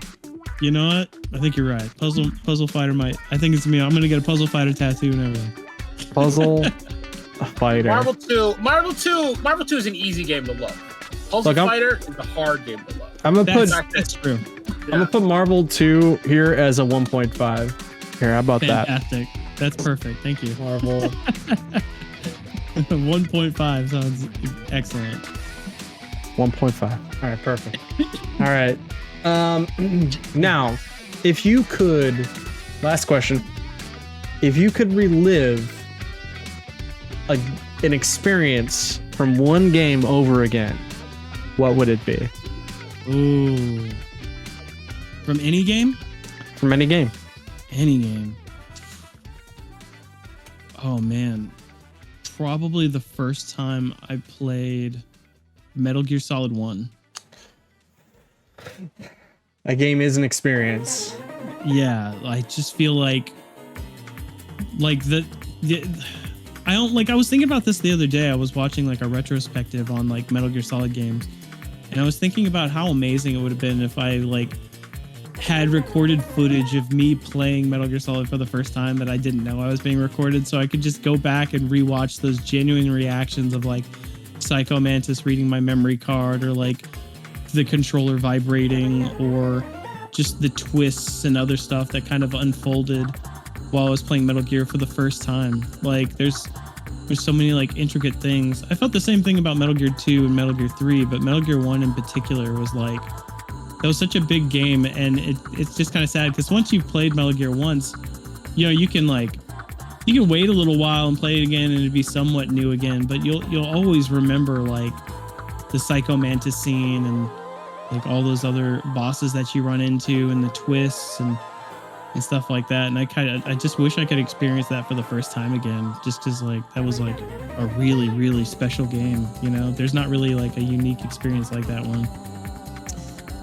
Yeah, Kojima, man, he has a way of just sort of, he has his own unique way of making games. I don't think anyone can ever sort of recapture that. And I guess that should it's very easy to bring this up now, but what do you think about them remaking MGS3? You think they should remake it? Man, I don't know, dude. Without Kojima and its Konami and Konami's history of like Metal Gear Survive in itself was just like that. I feel like that was made out of spite. You know what I mean? Like, and so much of Metal Gear isn't just like a game that anybody can make. You need the right team. Like, everybody gives credit to Kojima, and obviously Kojima is very important to the games that he makes in Metal Gear and stuff. But I was having a conversation the other day with my friend about this, where it's not just Kojima, but it's also the team around him that respects him. Yeah. That captures that lightning in the bottle. And if you don't have that, I don't know how they could deliver, honestly, without cutting a massive amount of content, going over budget, a lot of the things that they wouldn't want to do. Because the only reason that those Metal Gear games were as good as they were is because they had to go over budget, they go over time constraints, and Kojima had a vision, and you need somebody that has the vision to make it happen. So it wouldn't be as simple as just like a new coat of paint, like, oh, here's Metal Gear 3, but it looks really pretty. Like, you're gonna have to put that in a whole new engine. You know, you're gonna have to it's not gonna be like a simple port. And when you really analyze Metal Gear Solid 3 and how deep and how much content and how much stuff is going on in that game, I just can't possibly see them delivering. Wasn't it like a Breath of the Wild level like system mechanic game of its time? Like, he combined so many amazing system mechanics together in one system at a time, and you're just like, this is mind blowing that one game director you pull this off. It's not a game that was just in someone's head, but a game that actually comes out. You know what I mean? Yeah, it's not so much like there was a lot of it's not like the engine, like a physics engine necessary thing. It's just there were so many intricate mechanics, and like every time you healed Snake, there was like a video that would play that would show him healing himself. Like if he popped a bone back in, or if he used a cigarette to burn off leeches. Or every time he ate something, there's like a video for him like eating, and then there's like all these intricate mechanics where it's like you could spin Snake around in the analyze menu, and then when you close the menu and go back to the game, throw up. Yeah, and that would like interact with other things in the game, and like, I mean, you could just gush for hours about how intricate and how many little details there were in the original game, and I just don't think they'd be able to capture that again without the proper team, including Kojima, you know. And but I'm down to be proved wrong. I mean, not to mention they're gonna have to pretend like Kojima doesn't exist when they're making this game too, which is weird. Jeff Knightley won't let them forget, bro. Did you see those tweets about Konami like announcing the remasters about like the Metal Gear Solid games, and like Kojima's name wasn't mentioned in that? Oh yeah, Jeff immediately tweets like, history. "Who made the game?" Dude, they erased his name, like, so petty. I can only imagine how petty, like, the stuff that was going on the business end of that stuff. I'm like, oh my god. You can only speculate, but... Oof. Yeah, Jeff Knightley being, like, the heckler from the back and be like, say his name! How dare you stand where he stood? Yeah, exactly. It's weird, man. It's gonna be weird. It's like I want to support it, but I also don't. Like, right? Because it's like Kojima is the heart and soul of those games, and like they just own the IP. Let's face it. It's never gonna be able to, like. I'm still kind of mad about MGS5 and how that kind of turned out, which I think MGS5 is a fantastic game, and I feel like the gameplay was done, but the story was not. Exactly. Like as soon as you got to a certain point in near the end of that game, you realize that there's some like big holes missing in that story. So they didn't even have a proper ending. Like, the mechanics and core gameplay were already fleshed out, but they didn't actually get to complete the story with a proper ending. And there was also mechanics that didn't get completed that were meant to be put in, like because Phantom Pain was basically meant to be a modern Peace Walker. If you ever played Peace Walker, I played a little bit of Peace Walker. I actually, no, I don't think I did. I don't think I played Peace Walker. I might have played some of it. One, right? Yeah, that was the one that was on PSP, but it also had like multiplayer and stuff. But basically, in that one, it has all the mechanics from that one. But do you remember that part where you're in that garage area on your base, and like Huey is basically there, and there's like a Metal Gear? That was supposed to be a garage where you get to make your own like Metal Gear and customize its parts. That was a thing that was in Peace Walker on PSP. You would defeat Metal Gear, and then take out a bunch of the data when you defeated it. And you could use that data to make your own Metal Gear to send out on scouting missions and stuff. So, like, there's little remains that you could tell that they were supposed to use it, where they were trying to implement, like making your own Metal Gear and sending soldiers out on missions and stuff. But they got that aspect in. But you could see that there's like remains of things that didn't get finished. So. I believe there's also like one whole continent that they had to like take out that they were going to add to the game. There's going to be, I think, there was like there was supposed to be like South Africa or something like that they were going to put in the game, or because I know they had like Afghanistan and I can't think of the actual regions that they were meant, but there was like a third region they were going to put in the game. Right. Yeah, and then, I remember that too. And then near the end of MGS5. It was like they had touted it as the game that was going to answer all of the questions left over from the Metal Gear series. And it was supposed to be this like finale of the game. And then it literally just left you with more questions. And then the fact that like it's even more of a slap in the face that Snake in that game, or Big Boss, isn't actually Big Boss. He's just some guy who looks like Big Boss. Well, yeah, he was the medic that was on the helicopter when it exploded with Big Boss on it. Yeah. And then they changed his face to basically look like Big Boss, so he was basically a fake one. Right. Which is like this weird sort of, I don't know. I just wasn't a fan of how that ended. And I felt like, you know, after that point, or even MGS4, I kind of just realized, I'm like, we're never going to get a proper ending to this story. It's just too wild, you know? I don't think that was ever going to be a thing. Yeah, there's a lot of like retcons and other weird things that happen. Right. Where it contradicts itself, like in its own canon. What's the thing that's the farthest in the timeline? Is it Revengeance? Or like Survive? Revengeance isn't canon. I'm pretty sure it's Metal Gear Solid 4 is the last in the timeline. Is Revengeance not canon, or it just could or could not be canon if it wanted to be? It's not canon at all. It's like not even. Some people want to believe it's canon. It's 100% not canon. Is there something well, okay, so then I gotta ask you, is there something in the story of Revengeance that leads it to be not canon, or is it just stated as not being canon? I think it's mostly stated and just, I don't know, Raiden has this goofy team of like, you know, it's just, yeah, a lot of it, I don't know. I'm probably not the guy to ask for this. That's fine. That's fine. It's all good. I've been told it's not canon, and just like, when does Raiden team up with this campy group of agents to go do agent stuff and then fight a ripped like political leader? You know, like, when did this happen? Was this before or after he fought the vampire with knives attached to his feet? You know, the immortal vampire. Machine, son. Yeah. Like, it has some of the best insane dialogue of anything I've ever seen. Yeah. That being said, I love Rising. Rising is so much fun. It's one of the best action games of all time, in my personal opinion. But I wouldn't argue with you. Yeah, it's definitely up there with like a Devil May Cry 5 for sure, in my personal opinion. That's a good one too.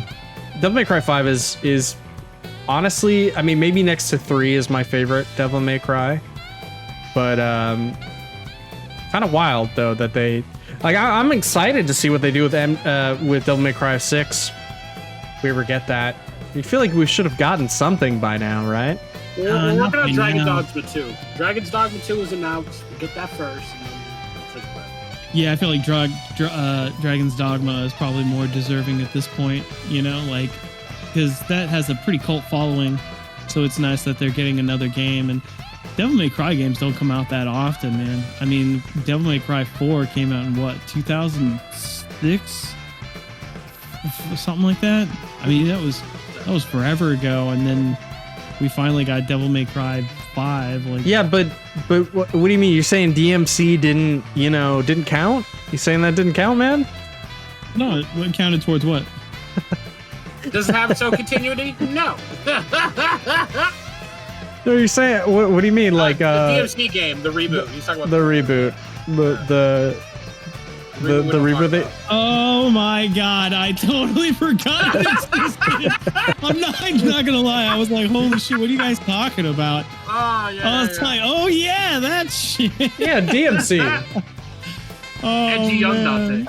Edgy. I played that ironically and got about halfway or something like that. That was just like, I mean, it's not the worst game ever, but no.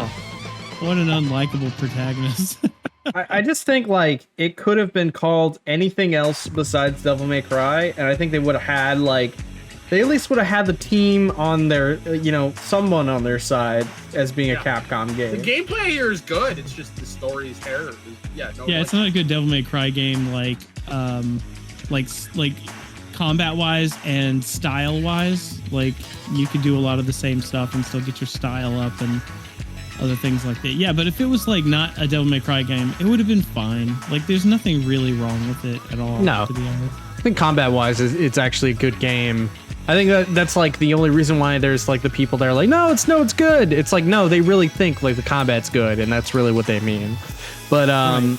Another good example of that exact same thing would have been like Metroid Other M, where it's like the gameplay itself is fine, but the way they handled the IP and the source material was a giant middle finger to what it's supposed to be based on. But the baby. Yeah, like. Talking about Other M, was that supposed to be based on the manga, or like what was the deal with them going wild? No, it's supposed to be canon, I believe. But they had her like talking and they just, the way they structured her made Samus act and was very.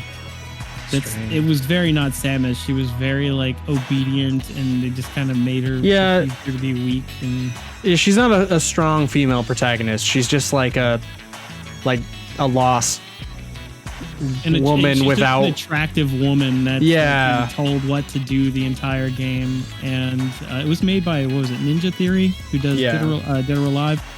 So she was very beautiful, but it just kind of flipped everything about Metroid on its head. Game is fine. Same thing with DMC. The DMC reboot was basically like, the gameplay is fine, but what a middle finger to fans of Dante. For sure. All right. I'm debating whether we should go through this retrospective now, because how deep we've gone into the.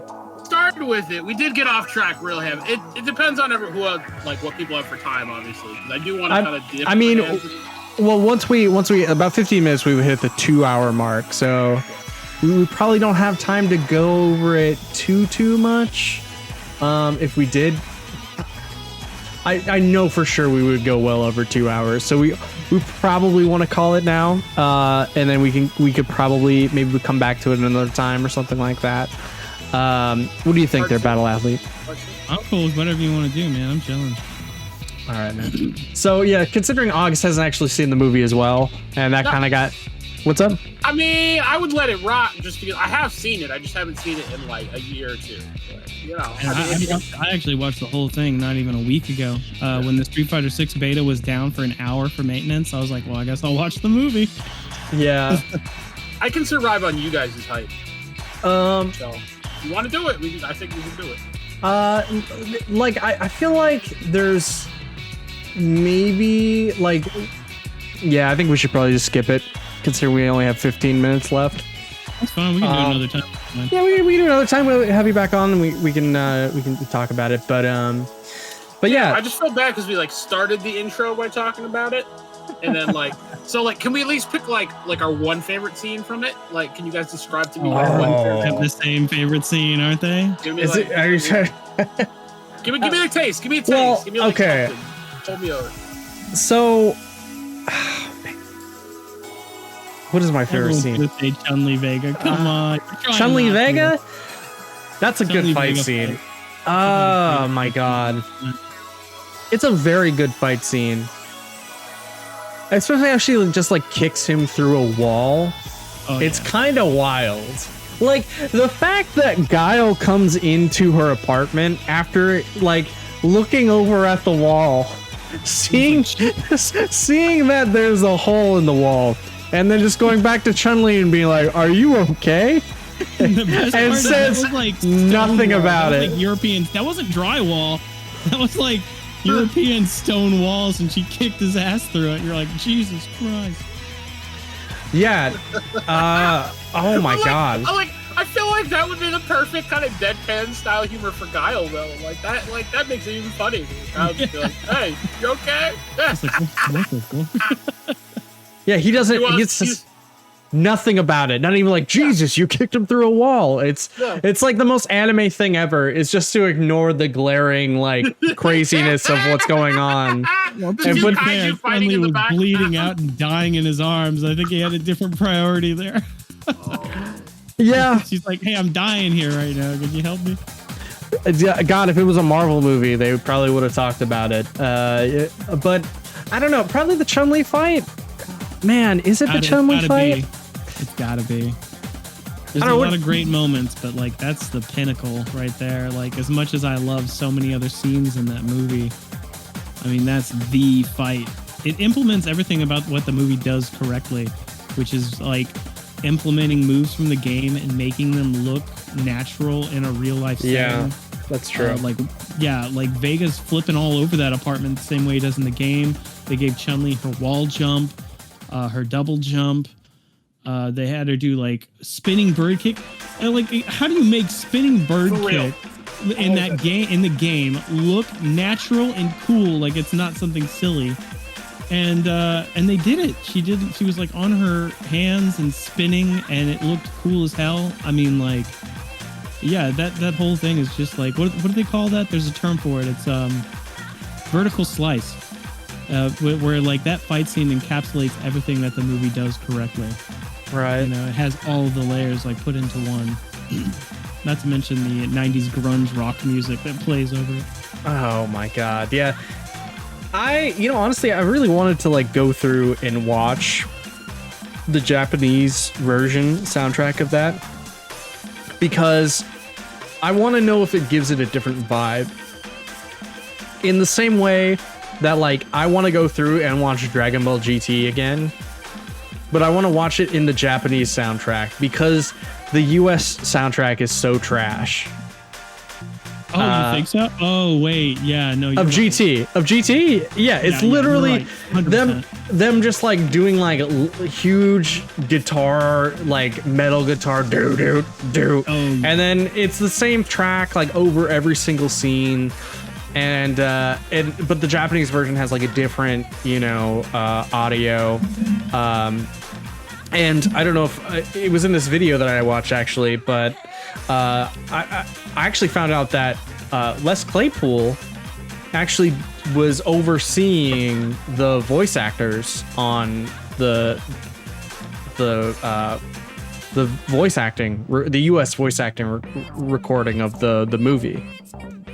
So I guess they wound up the people that had kind of made a fan video of it, like had contacted him, and they put the U.S. voice actors over the Japanese audio music video of the movie. So there's a version of it that has both. Oh. Yeah. Oh, I didn't know that.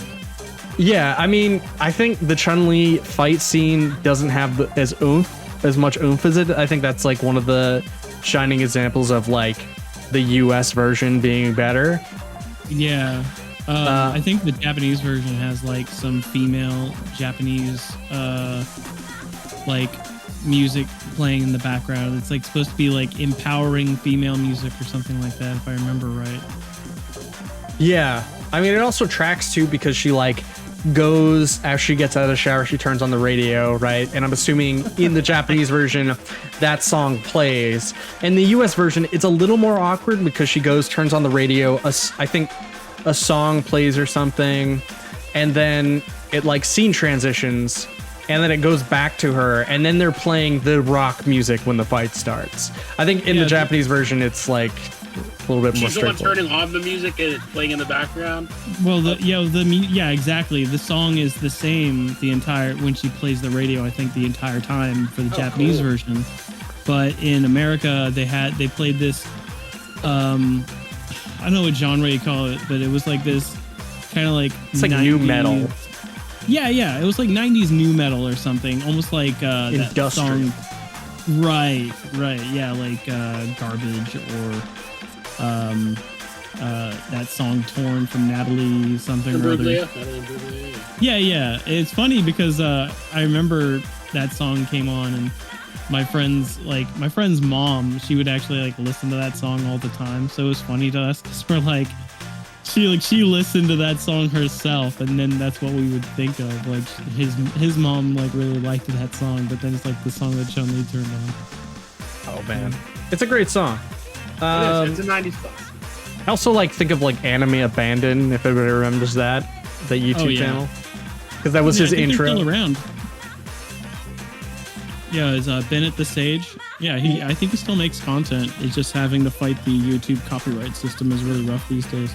Well, I mean, like, people from our era remember the whole like anime AMV like craze, where like people were just taking copyrighted music and be like, no, this is my anime soundtrack to that song, and that was huge. And nowadays, I feel like copyright would like shoot that down left and right. Oh yeah, it 100% does. Like, I made a Marvel 2 combo video and immediately got struck. You know, it's like using music over like anime clips or fighting game clips. I mean, there's only so many times you can use Linkin Park on a video. You know? But it goes so well with Trunks fighting people. Fighting Broly. Yeah, we're like in that Vegeta music video.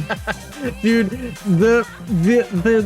the most specific example in the world is AMVs using Linkin Park, like in the end, on like an anime fight scene or something like that.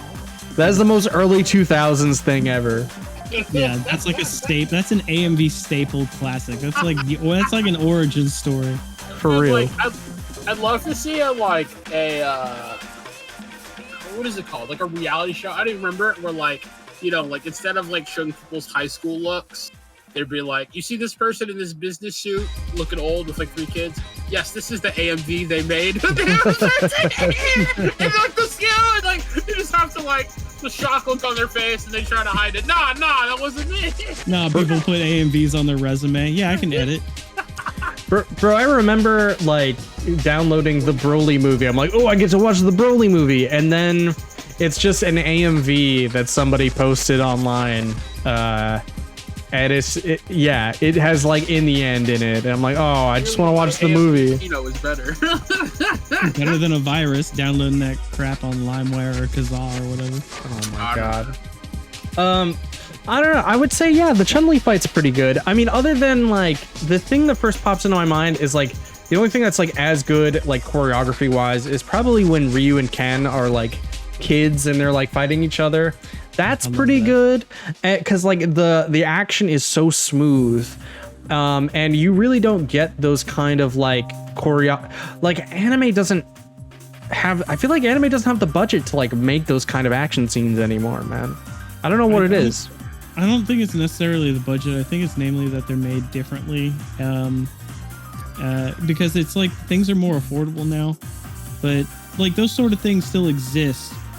But you know, the same way Street Fighter 2 exists in a bubble in its own time period. Like I said, there's like, you know, anime that is definitely on par, comparable to that same level. It's just they're just as rare as Street Fighter 2 was back in the day, I think. Yeah. There also aren't as many, like, I don't even know how to say it. Like, so there are martial arts animes now, but like everyone is clearly like superhuman. Like there aren't too many where like it's just like, okay, no, they're like, this is what we think of as like the highest degree of martial artists. Well, the things they can do are superhuman, but like they're not exactly. So it's like this weird, like they try to bring realism to a superhero fight. No, I think like, I know what you mean. It's sort of like how in the beginning Dragon Ball Z was more about choreographed martial arts before it came about 3 frames of animation and like teleporting and more like animation, ways to cut animation. Or same thing with Naruto. Like Naruto started out and it was more grounded in ninjutsu with like hand signs and symbols, and then next thing you know, it just became who's got the biggest chakra beam. You know, it kind of steps away from its choreographed fight scenes and more. The power into scaling ruins the choreography of the fights. Yeah, 100%. Exactly. Yeah, I figured that's what you were trying to say. Yep. Yeah, I mean, like I think up until like a good portion of the Frieza saga. I mean, like once other than a few fights in like the Cell and Buu saga, like Dragon Ball Z is largely a lot of just teleport fighting. It's like always annoying when it's like they just have like giant booms in the sky and it's like, oh yeah, they're fighting, and it's like, yeah, we're just looking at nothing. Gotcha. Yeah, exactly. They just have like the same animations of clashing with like, and it's just painting across a background shot. Listen, this is the cheapest way we can animate the fight, okay? Because you can't see it means it doesn't cost us anything. We gotta save money for the Cell versus Goku fight. Yeah, I mean that's how they would do it. It's all about condensing your budget. You know, that's like the real finesse. That's where like to give you an example, if you guys have watched Hajime no Ippo, yeah, you know, like that they had such an incredible way of balancing their budget to where they could afford to make these incredible boxing animation scenes. Like when they're in the ring, is that the downtime in between the fights is where they cut the corners for the animation.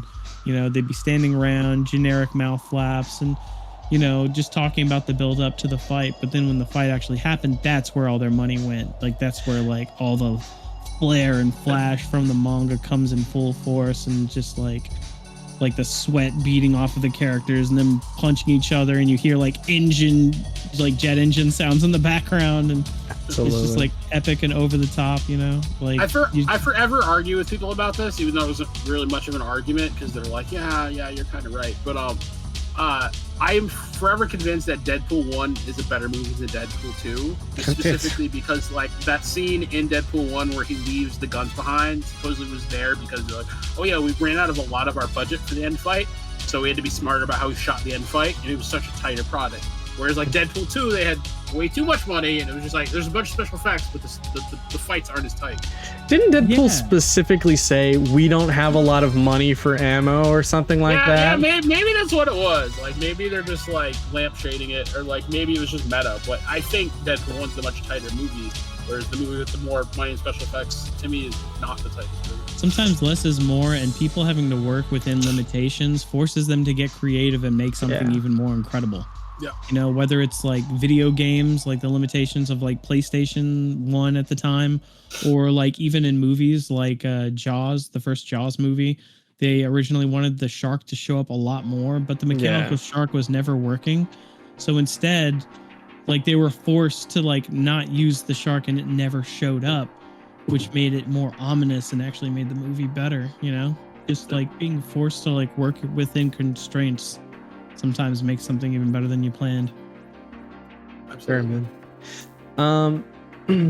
Yo, Battle Athlete, where can people find you, man? I'm on twitch.tv/battleathlete. Also got a YouTube channel where I still occasionally post like memes, and like I still got a whole bunch of reviews and top 10s that are like heavily edited.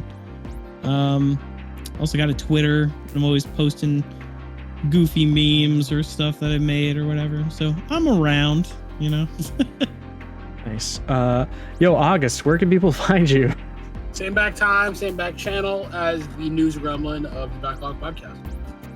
Nice, guys. Well, you can find the Backlog on Instagram, YouTube. We're on TikTok. We're on anywhere you can find podcasts. But other than that, guys, this has been the Backlog podcast number 55. Absolutely do have to have Battle Athlete back though, just to finish this. Like, I wouldn't mind at all, man. I had a lot of fun today. Yeah, dude. We'll definitely have you back on, and we'll definitely do a Street Fighter 2 retrospective, and hopefully we can get August to watch the movie, and maybe get Quint back on too. It's actually tragic because I was in the store the other day and I found the discount bin, and they had the Street Fighter Alpha Origins Generations movie in there, but they didn't have the SF2 animated movie in there. So, like, you know, maybe I'll watch them. I'll have a little like double feature and watch them back to back. There's actually 3 Street Fighter movies and 4 if you want to count the live action. Assassin's Fist. Assassin's Fist is so good. Oh no, not Assassin and Assassin's Fist too. There's like Alpha Generations, and there's like the Alpha movie, which sucks, and the Alpha Generations is okay. And if you haven't seen it too, Battle Athlete, you should check out Street Fighter 2 V if you haven't seen that show. But, the anime series? Yes.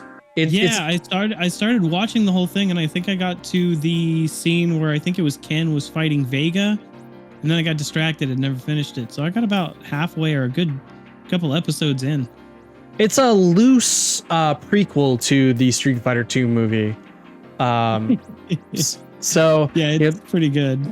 I really enjoyed it. I remember like loving that show, but they made it after the movie because of the success of that, which actually we'll get into it when we review it. But it became the influence that decided the art style of the Street Fighter Alpha series, believe it or not.